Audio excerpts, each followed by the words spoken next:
hit on Hassan. We can't take him in Iran. He's not in Iran. Who do we send?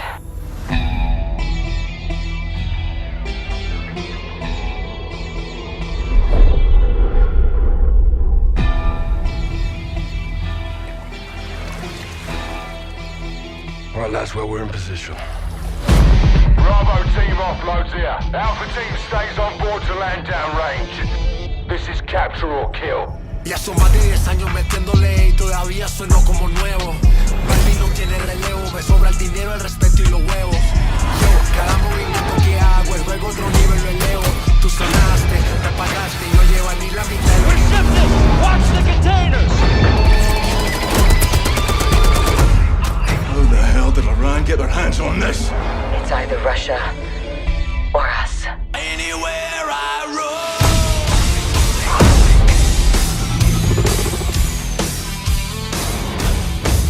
We need an army. I can get us an army. Free to speak my mind anywhere. And I'll redefine anywhere. Mexican Special Forces, 141, they are your brothers now. Where I lay my head is home there. Weapons hard, vaqueros.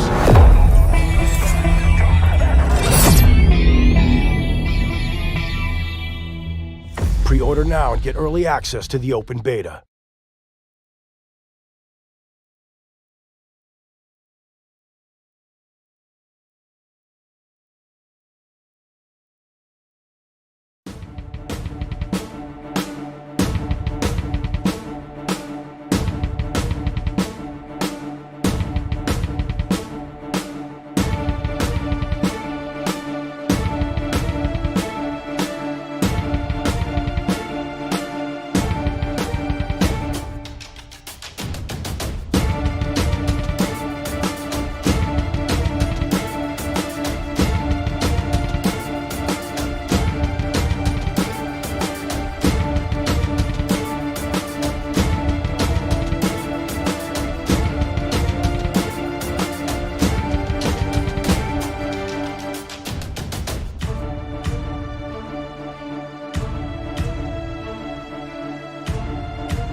Life is full of bittersweet transitions.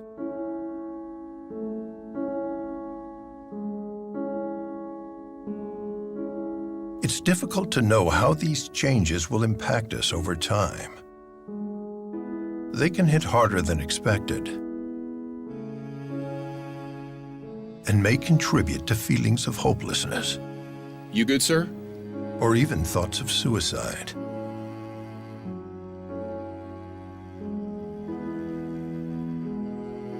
We got this. Support from friends and family can make a big difference to a veteran going through a difficult time. We've got this, Dad.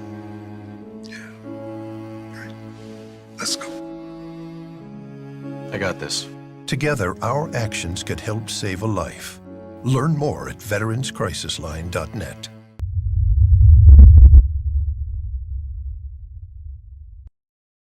Hello and welcome again to Oscar Mike Radio. My name is Travis. I'm the host. Oscar Mike Radio is part of the Hubazoo Network. You can find out more on hubazoo.com. I want to start off by thanking my sponsors, Joyce Asack of Asack Real Estate, Army National Guard veteran Mark Holmes of Reaper Detailing and Power Washing, and my supporters, Simper Savage Salad Dressing, Bottom Gun Coffee, and Caisson Shaving Company. And we had number 300. We're off to the races already.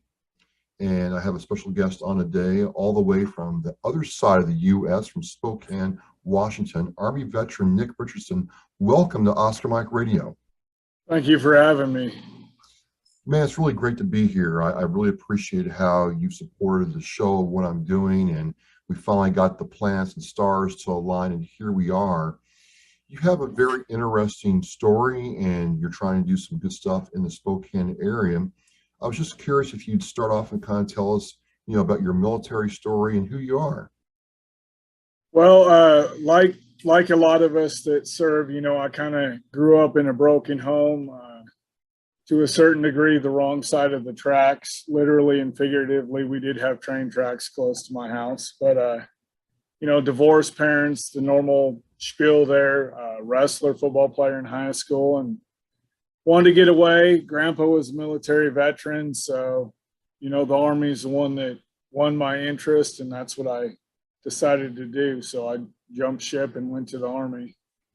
He was Navy, so he wasn't thrilled about that originally.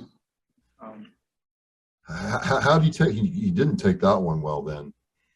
No, he wanted me to go in the Navy, but back in '99 when I joined, a lot of branches were downsizing to include the Army, and I was an athlete and I wanted to do something kind of exciting. And at the time, the Navy just wasn't it. It was like either you go in to be a SEAL, a pilot, or a ship commander, in my opinion, or you weren't nothing. So I was like, well, that kind of takes that off the table for me. So what did you do in the Army, Nick?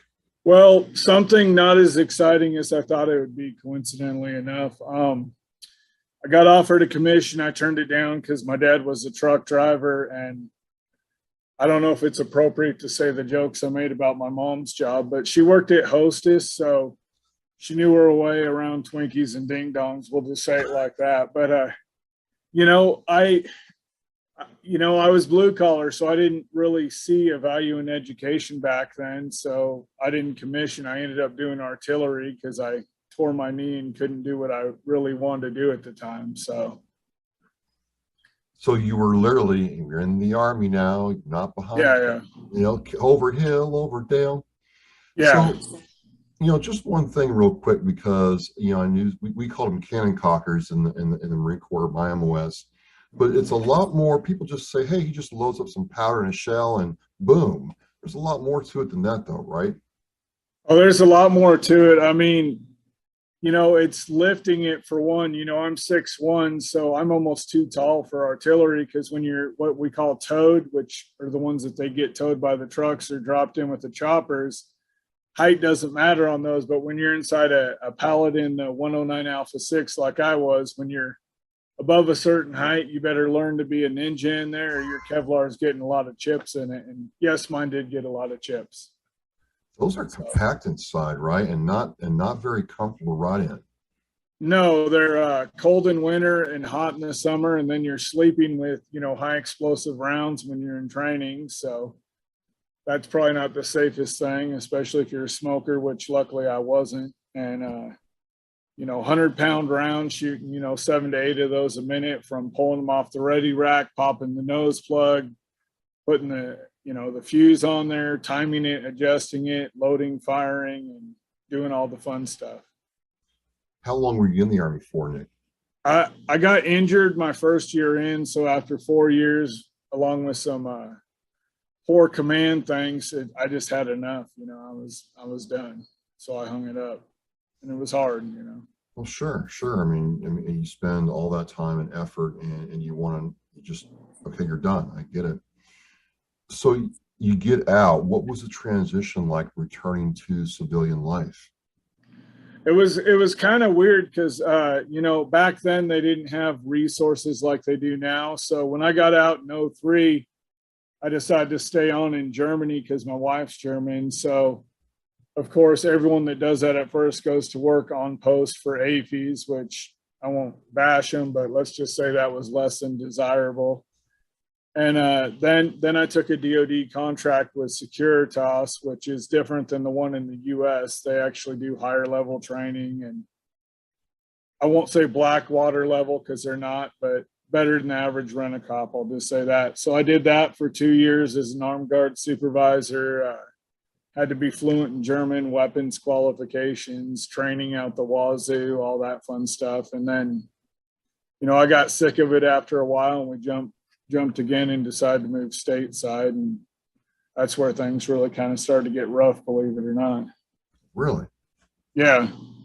In what way? Was it just coming back to the U.S.? Because, I know some Germans, I've worked with some, and I know a couple of German veterans, and it's very different from here.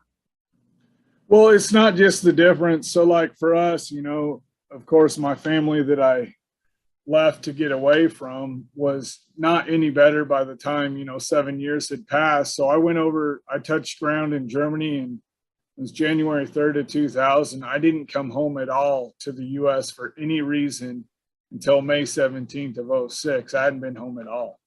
Spent all my time in Europe and overseas. So, the family bond wasn't what we thought it was going to be based on phone calls. And my wife only spoke German. So my mom always thought she was talking trash. So, we were back in the States less than 3 months, and we were homeless.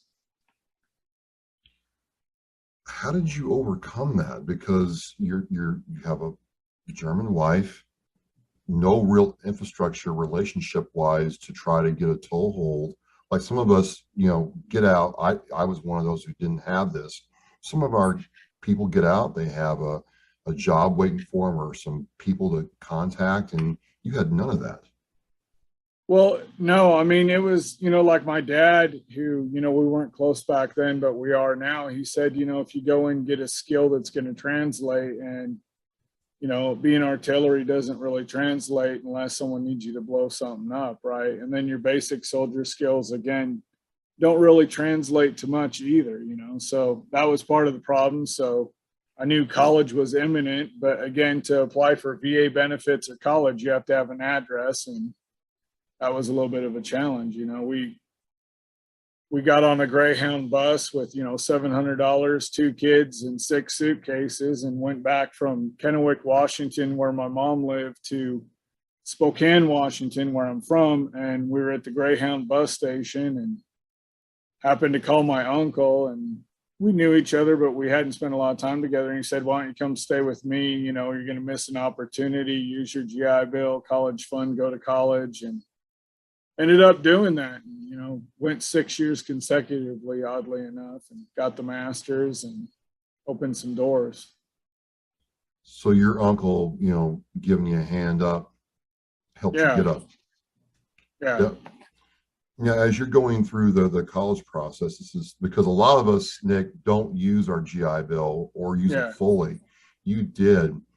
Did you start getting back into a groove, going to school, having to be there on time, and interacting with professors? What was that like? Well, to answer your question, honestly, no, because I went to online school because I was like, I need more money. I need to work. So I did a 60-hour week between work and college and writing papers. But to be honest, it's kind of nice to write term papers in your boxers and drink a beer, and a little bit more fun that way. But it was different because I never saw myself as the college type, even though I signed up for all the benefits when I enlisted. I never thought it'd be as fun as it was. And, with online school, I got to work with professors actually in the field, people that were on the ground at 9/11, just a lot of different people. So it was kind of cool. And that's cool. That's cool. So you get out in 2006, you go to school for 6 years. No, I came home in 2006. I got out in 2003. Okay. Sorry about that. So no, just get that right. Sometimes I miss. So 2012, 13-ish, you graduate school? Yeah, 12 I graduated, and then I don't like to call out different presidents, but let's just say the one that was in charge then, similar to the one now, they couldn't run an economy if someone did it for them. I'll just say it like that. And there were no jobs. So, me going from being a veteran that had deployed, that had all these other skills, and now a degree, there were no jobs. It was, you would apply for the lowest level job, and their first thing out of their mouth, "You're overqualified, you're overqualified." So then I went to like unemployment offices and all these meet the employer things. And you'd have 6 different employers on this panel, and they'd all say 6 different things. So that didn't help. And it's like, do I put the degree down? Do I only put it down when it's relevant to a job? And 6 different answers. So half the time I would, half the time I wouldn't. And, you know, it caused me to go through a 2-year period of, you know, super severe PTSD. I didn't want to like kill myself, but, you know, it was one of those times where you really didn't care either, kind of thing, you know. So what started getting you out of this and leading you to start Greater Veterans Spokane? So during that period, I started working out, working with dogs, going to events haphazardly and coincidentally bumping into veterans that had been there, done that. And another thing that helped, kind of oddly enough, is my wife out of nowhere says, "Hey, let's try for a girl." And it's like, as soon as she got, you know, I'm like sitting here, "Hey, you know, there's not a boy-girl switch down there. It doesn't work that way." And as soon as she was pregnant, like I had this gut feeling it was a girl. And of course it ended up being a girl, and it just flipped the switch back right again, you know. And I still struggle to this day with certain things. I'm not going to lie about it, you know. Well, as a father myself with 3 sons, I have to ask, what's the difference between having boys and then having a daughter? It's a 24-hour cycle of a mixture between heaven and hell. I'll say it honestly. Like, so my brother-in-law had a daughter with my sister, right? And she's this cute little thing, long hair, you know, Native American ancestry. So she's got that perfect complexion and, you know, just a little doll child. And he was like, "Hey man, you know, you give me crap all the time about my daughter getting everything she wants. Just wait till yours is born." I'm like, "Oh no, I'm a big tough Army guy. You're not a vet, blah, blah, blah." Right. So she comes out, and no joke, as soon as she came out of my wife, she looked dead serious like a drill sergeant at me with her pinky up. And the doctor looks at me, and, you know, I don't know if I can cuss on here or not, but he said, "You're, you know what?" Yeah, you're done. Yeah, so I'm like, "Nah, this guy's crazy." Well, no, he wasn't crazy. He was truthful. So she's sweet when she wants to be, and yeah, you want to pull your hair out, which is why I started shaving my head when she wants to be. How fascinating, in a way, that even before she was born, she was bringing you back, Nick. That's pretty special. But you're going through a lot of challenges a lot of people don't even understand or even think about that much anymore. And it must have been hard until it started getting good, right? Yeah, and it did. And it seemed, you know, I mean, early on, my mom and stepdad, who actually kicked us out, they were where we lived, convinced us to cash out what retirement we had in 2014 and move to Missouri. So I did. And, you know, of course, instantly got snapped up by a max security prison to work there. And I'm like, "Oh yeah, this would be a good job. You know, prisons pay well." Well, that one didn't. But anyway, we did that for, you know, about 6 months when our daughter was under a year old, and with tornadoes dancing around us. And we don't have that in Washington. We just have dumb politicians and Californians driving in snow. That's the worst thing we face up here. But you know, we were just like, yeah, we can't do this anymore, man. Seeing trees the size of a house get uprooted like someone was drunk and planted them upside down, I'm like, yeah, this ain't cool. So we, you know, came home and, you know, started working on other things. So one of those other things is Greater Veterans Spokane, and that's what we're talking about. When did that really start seeding your mind as something that you wanted to pursue? So around 2012, when I was going through that super, super dark period, I was like, you know, these would be cool services, because I worked with Spokane County Vet Services and there was nothing like it, right? And then in 2015, I started with TSA, with Homeland Security. And I left a full-time job to go work there, only to find out after I got hired and started, oh yeah, everyone starts off at part-time. So my head was starting to spiral down again. And so I was like, okay, this would be a good time to launch it, because I got this free time, and rather than sit here and dwell on poor me and this sucks, I'm going to go ahead and start Greater Veterans then. And everyone, you know, you're not going to do this. You're not going to do this. And it evolves constantly, you know, what we do.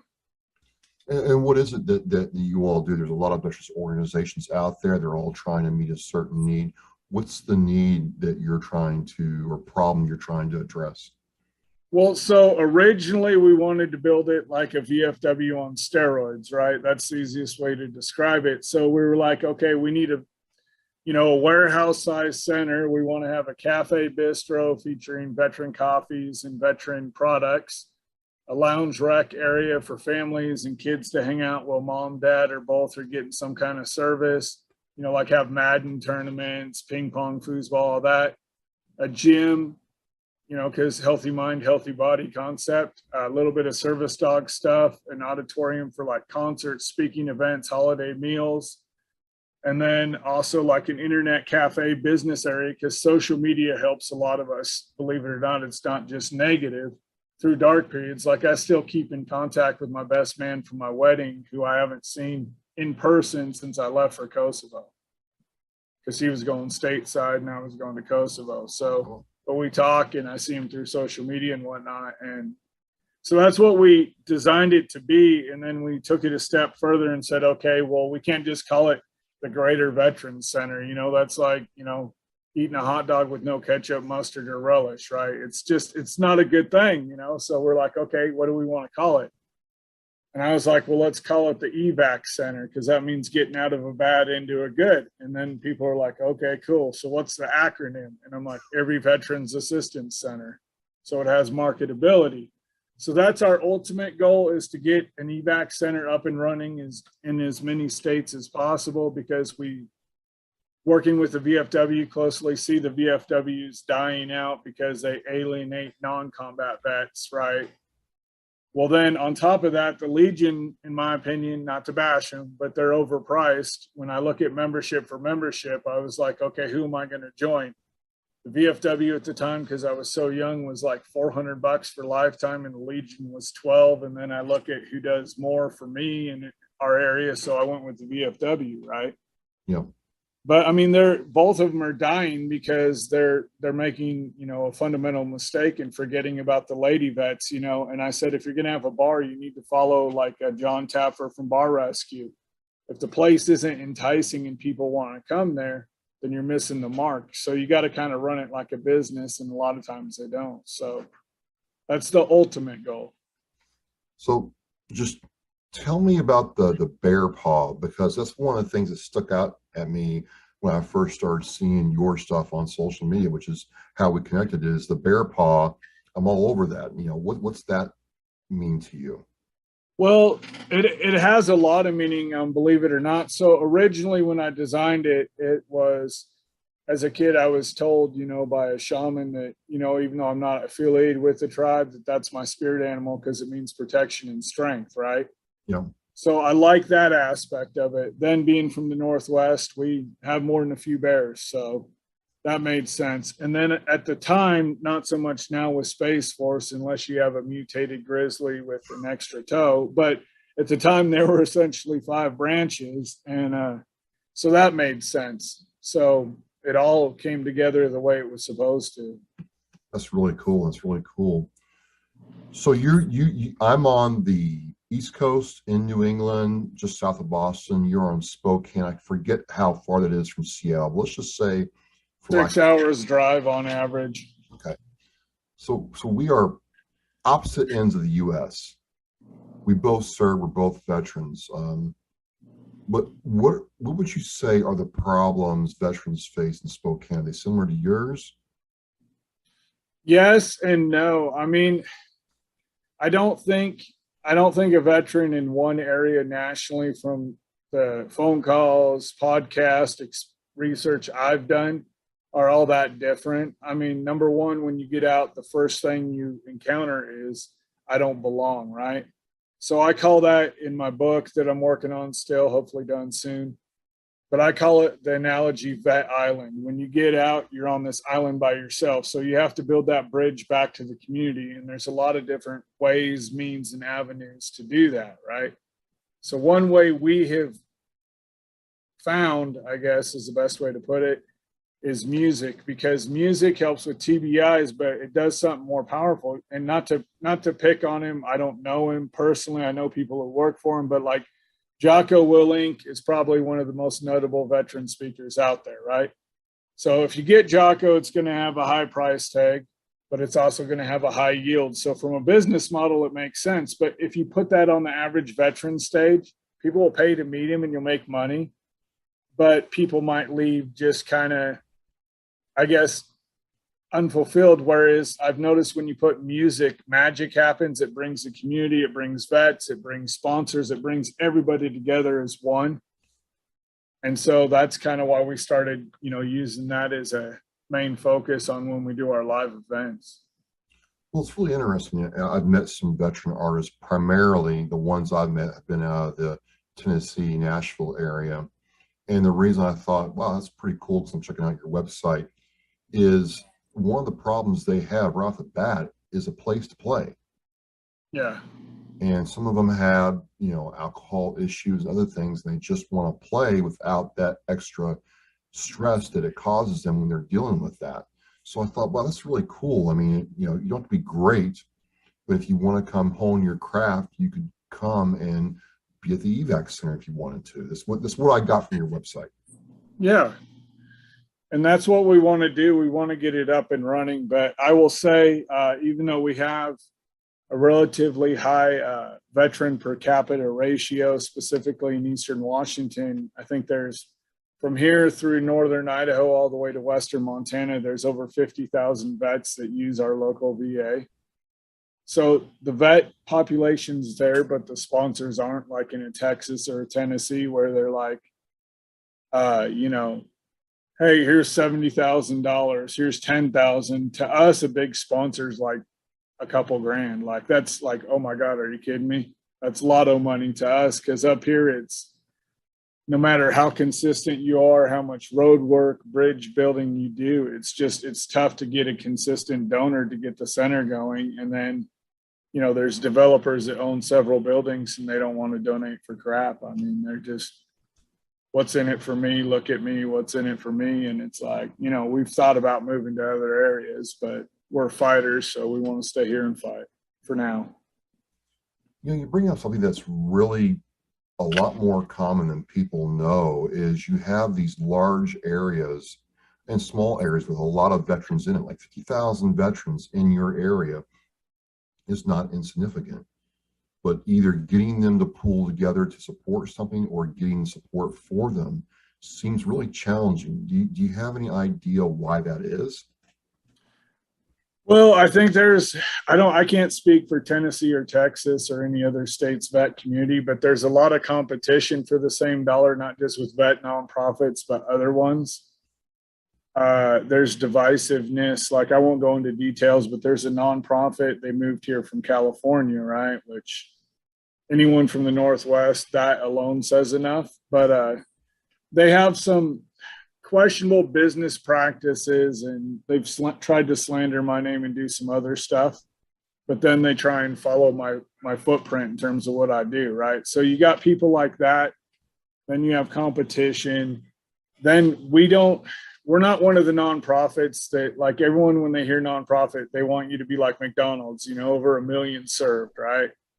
Well, we do a lot of stuff outside our main mission that we don't always advertise, because we're not about, hey, look at us, look at us. I mean, I'm very truthful, as you've seen on my social media. I say it like it is about almost everything. Whether I'm right or wrong doesn't matter. Those are, again, I have to always differentiate whether that's my opinion or the opinion of greater veterans.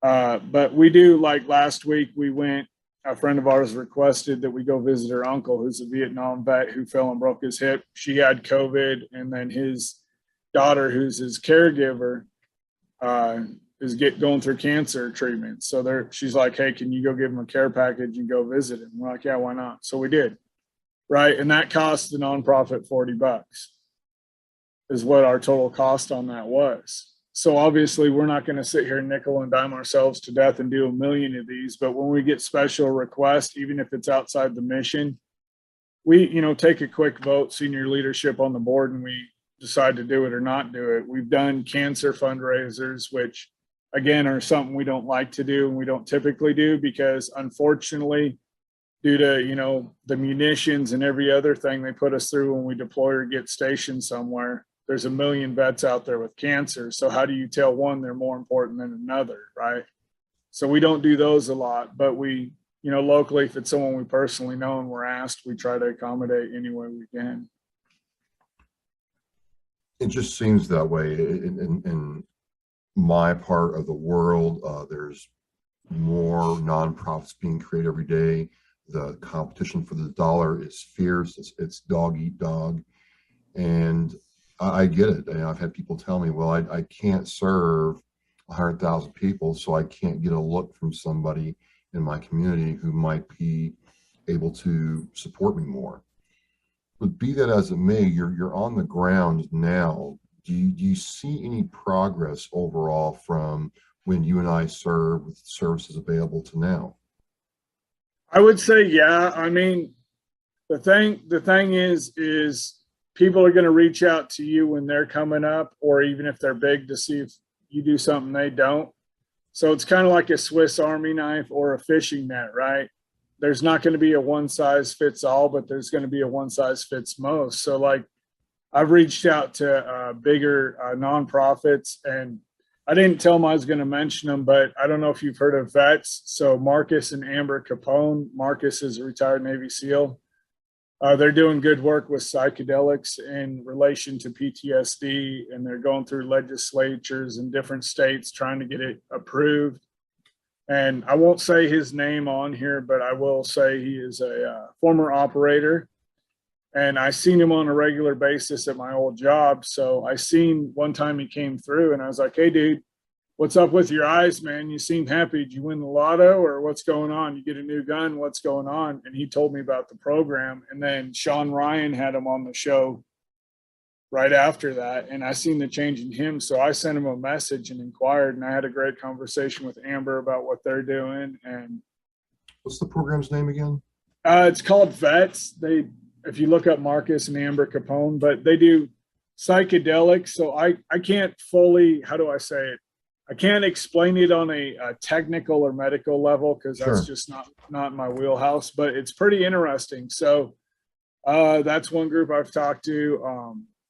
You know, Asal Ravandi with AUSA, they do that, the Vetty Awards in DC. They do a lot of good things and, you know, work outside our wheelhouse. So there's all these nonprofits always forming and different things, and you might not necessarily get along with everybody, but it's always good to inform yourself what's out there. That way, if you get a vet coming in that you can't help, you know who to send them to, because ultimately we're supposed to be a team. So how can people help what you're doing? You know, honestly, how do I say it? Like I get asked, you know, from donors, what's a magic number for you? And I said, more is better, but I never tell someone how much to write a check for, right? If we have sponsorship packets, then that lays it out, right? What they get, what they're paying for. But I mean, in terms of help, spread the message, share shows I've been on, ask me questions, call me, whatever you want to do. I mean, I do a lot other than what's posted on the website, not because, you know, I feel like I have to, but because I want to, because if someone reaches out to you, you might be their last line before, you know, what happens. And absolutely. If you can help, you should. I mean, that's basic humanity and basic human decency that I think our world today is lacking. Well, it just gets me that no matter where the person is in this country or even overseas, a lot of the things are the same. You know, it's Maslow's hierarchy. I'll just put it like that. You know, getting a shelter and place to live that's stable, gaining access to, you know, cares and service that you need, job, being able to take care of your family, then things start working themselves out. Well, not really, but you know what I mean. You have to work toward it if you have those things in mind. So, ladies and gentlemen, I'm with Army veteran Nick Richardson. He has Great Veterans Spokane. We have been talking online back and forth. He's generously allowed me to share my shows on his page, and this will be on that page too. And, you know, I'm always interested, Nick, in organizations that are taking action. You know, there's an action component. It's not just raising money at a golf tournament or a motorcycle ride. I'm making those packets packages to give out to somebody. I'm checking out that veteran and making sure they're okay. Do you feel, you know, as we close this down, you know, what is needed for veterans as a whole to move ourselves forward? I would say two things on it. Well, three things technically. Okay. So legislation needs to support us. And then it's kind of a mix of two other things. Stigmatism needs to be erased. So like Sergeant Major of the Army Grinston, he was my first sergeant when I deployed to Kosovo. Great man, great leader, right? He's kind of destigmatized suicide and encouraged soldiers to get help without fear of repercussions. So that's another thing. And then honesty, right? I mean, everyone wants to be some kind of social media influencer, and you and I both know there's goods and bads in it. But I don't know. I just think if you're a big name, why not use your name for good instead of, you know, ego, right? And so it's always tough on a nonprofit level identifying the difference between the two, right? Like some people want to use you as a stepping stone. Some people have a big ego and just want you to hire them for an event. And then other people are genuine, like, hey, dude, how can I help? You know, and sometimes you got to get stabbed in the back. And, you know, in 7 years of doing this, my back's pretty scarred, but I'm going to keep going forward. You know, I mean, it's just the right thing to do. That's as simple as it gets. Well, hey, brother, you know, I've been watching you for a while. You've been watching me. I am certainly here to help however I can, far away or up close. We'll see. I've never been to Washington before. It'd be a good excuse to get out there and see that part of the country. And I know how to drive in snow. That's a bonus part too. Good. You'll need it if you come up in that time of year. Good. Well, again, I'm Traps with Oscar Mike Radio. I'm with Nick Richardson from Great Veterans Spokane. I will have, Nick, the website link to your organization in the show post. And check it out, ladies and gentlemen. It's a really cool concept, and I want you to embrace this. And if you're in the Washington area, go and check it out. I want to thank you for joining me and watching Oscar Mike Radio. Now go to OscarMikeRadio.com and click Shop to check out all the cool merchandise from Authentically American. All proceeds go to veteran service organizations. We are Mission in Flight.